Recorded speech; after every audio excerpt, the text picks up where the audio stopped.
Jake starts his day by feeding his highly skilled tracking dog, Ace. Once Ace is done eating, Jake immediately moves on to training him, pushing the dog to become even sharper and more deadly. Even though Jake is no longer a police officer, his mindset has not changed. He is still determined to protect innocent people from criminals. It is revealed that Jake was fired from the force because he was considered far too brutal with his enemies.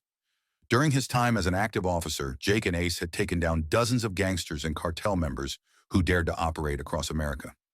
Later that afternoon, Jake is seen enjoying a quiet meal with his wife, Mia. Their newborn baby is with them, as Jake only became a father a few months ago. The couple talks about their plans for an end-of-year vacation. Mia is genuinely happy because ever since Jake left the police force, she no longer had to deal with dangerous people or violent situations. That calm moment is suddenly interrupted when an alarm goes off on Jake's phone, warning them that their house is on fire. Without wasting a second, Jake and Mia rush back home. When they arrive, the fire turns out to be small and caused by an oven that was supposedly left on. Mia immediately senses something is wrong since she has not used the oven at all recently. Before they can process it, Jake is suddenly attacked by a man, and a violent fight breaks out.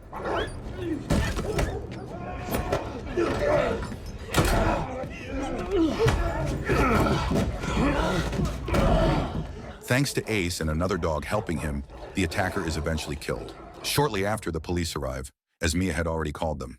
The officers escort Jake and Mia outside, but moments later, the house explodes in a massive blast.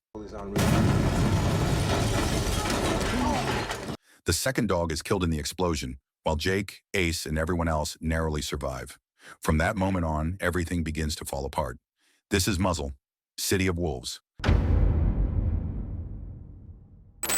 The following day, the police hold a final tribute for the dog that died the night before.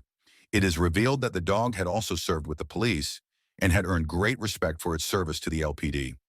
After the ceremony, Jake takes the dog's ashes and scatters them at a meaningful location, with Ace by his side. Once Jake finishes, a police officer handling the case approaches him. The officer explains that the attack and the explosion appear to be the work of someone from Jake's past. Back when Jake was still an officer, he made countless enemies due to his brutal methods. The officer advises Jake to be extra cautious and suggests that he should not stay at his house for the time being. After that, Jake heads to the police station parking lot to meet his close friend, Kelly. Kelly is a highly capable police detective. Jake asks her for help in finding out who is really behind the attack on his home. That night, Jake and Mia move into a temporary rental house. Jake apologizes to Mia, explaining that their end-of-year vacation plans will have to be put on hold. He then tells her not to leave the house under any circumstances. To be safe, Jake also assigns a police officer to guard their home from outside. The next day, Jake and Ace arrive at a cafe where Kelly is already waiting for them. Kelly reveals that she has uncovered the truth behind the attack on Jake's house. The mastermind turns out to be a Mexican cartel boss named Victor El Lobo Cruz. El Lobo holds a deep grudge against Jake because in the past, Jake wiped out many of his men and destroyed his entire operation. Surprisingly, Jake does not remember El Lobo at all, likely because he has taken down so many cartel groups over the years. Even so, Jake feels no fear. Instead, he decides that he will be the one to hunt El Lobo down. At that moment, the situation takes a dark turn. Kelly apologizes and shows Jake a photo of her mother, who has been kidnapped by El Lobo. Almost immediately, several of El Lobo's men appear and aim their weapons at Jake. It becomes clear that this meeting was a trap, with Kelly being used as bait through her mother's abduction. One of the cartel enforcers, a thick, mustached man, steps forward and explains that he was sent by El Lobo to capture Jake.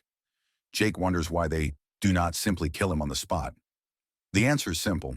El Lobo enjoys watching his enemies suffer before ending them. To make things worse, the mustached gangster hands Jake a gun loaded with a single bullet and forces him into a game of Russian roulette. If Jake survives the first 3 trigger pulls, Kelly will be released. Without hesitation, Jake accepts the challenge and pulls the trigger 3 times. What are my odds? Congratulations. It's like nothing. It's like he's in a hurry. Yeah! Somehow the gun does not fire once. True to their word, Kelly is released. Now only 2 trigger pulls remain, and it is impossible to know when the bullet will finally fire. As Jake prepares for the next round, he becomes certain that this time the gun will go off. Instead of risking it, he turns the weapon on the mustached gangster, and chaos instantly erupts. Whoa!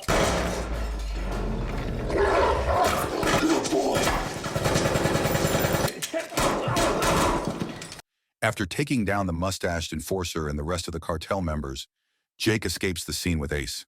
While on the move, he contacts the officer guarding his temporary home to check on Mia and their baby. Thankfully, they are still safe, having already relocated to the new house. With no time to slow down, Jake makes his getaway by stealing a car parked behind the cafe and disappears into the streets. While escaping, Jake suddenly receives a call from El Lobo, the cartel boss himself. El Lobo congratulates Jake for surviving several of his twisted games, then casually reveals that the car Jake just stole actually belongs to him. He warns Jake to be careful. Almost immediately, the car's indicators begin to malfunction, and Jake realizes something is very wrong. Acting on instinct, he jumps out of the vehicle just moments before it explodes. Against all odds, both Jake and Ace survive the blast. Not long after, a man named Beekman arrives, claiming to be a police officer from headquarters. Beekman treats Jake as a terrorist responsible for a public bombing and insists on taking him in. Jake resists, knowing the accusation is false, but Beekman responds with violence and knocks him unconscious. Ace is taken away by Beekman's team. When Jake wakes up, he finds himself in a hospital bed, restrained with handcuffs.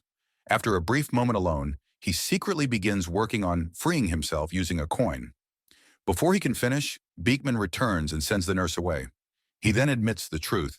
He really is a Central Office police officer, but El Lobo has been forcing him to hunt Jake. His wife's life has been threatened, leaving him with no choice but to comply. Beekman then prepares a poison drink, following El Lobo's direct orders to kill Jake in a slow and humiliating way. Jake pretends to go along with it, but at the right moment, he attacks Beekman and manages to overpower him.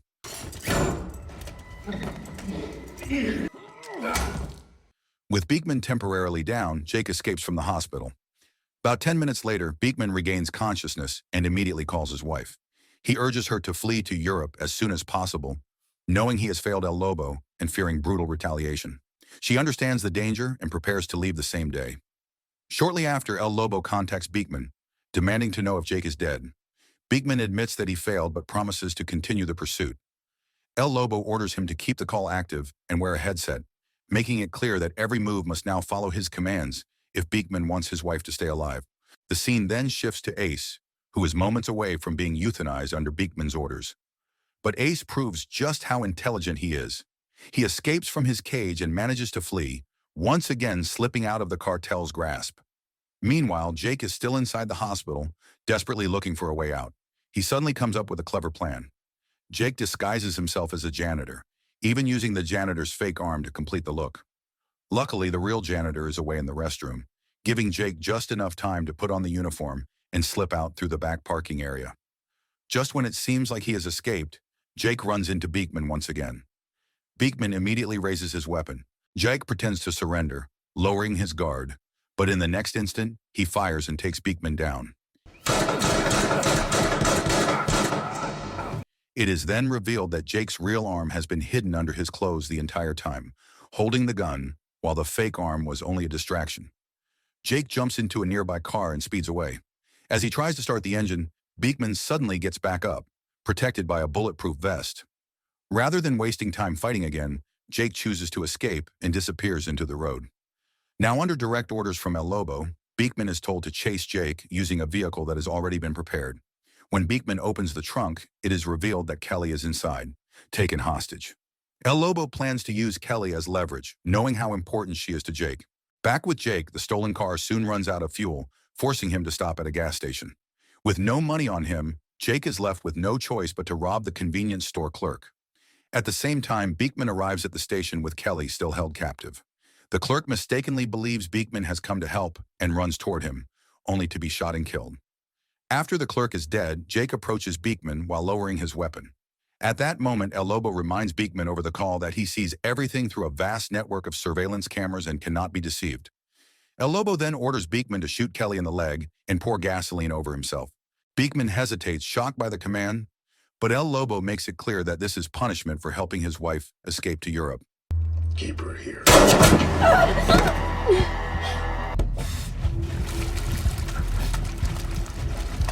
Beekman asks what should be done about Jake, who is now right in front of him.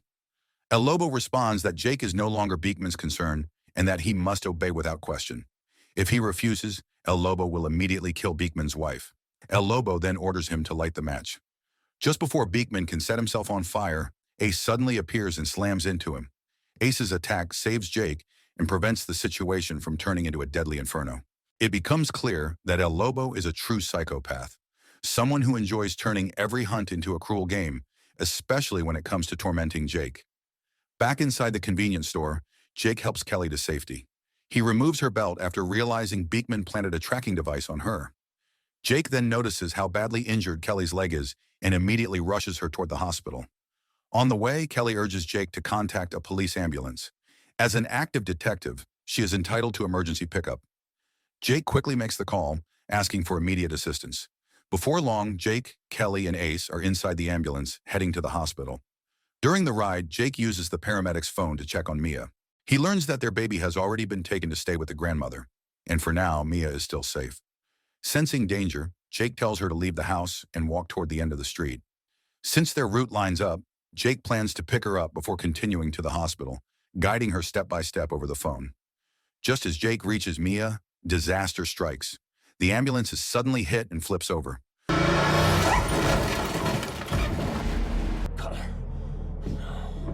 Two attackers move in and kill the paramedics, along with Kelly. It is quickly revealed that they are men sent by El Lobo. Jake releases Ace, who immediately attacks both assailants and neutralizes them with ruthless efficiency. After dealing with the attackers, Jake rushes to Mia and confirms that she is unharmed. But the danger is far from over. Gunfire erupts again, this time coming directly from El Lobo. Jake wastes no time and pulls Mia and Ace back into the house. Even inside, El Lobo continues firing from a distance. Jake tells Mia to hide in the bathroom while he and Ace prepare for the final confrontation. Moments later, El Lobo enters the house and Jake and Ace strike without hesitation. Matter of seconds, El Lobo is finally killed, ending the nightmare that has been haunting Jake's family.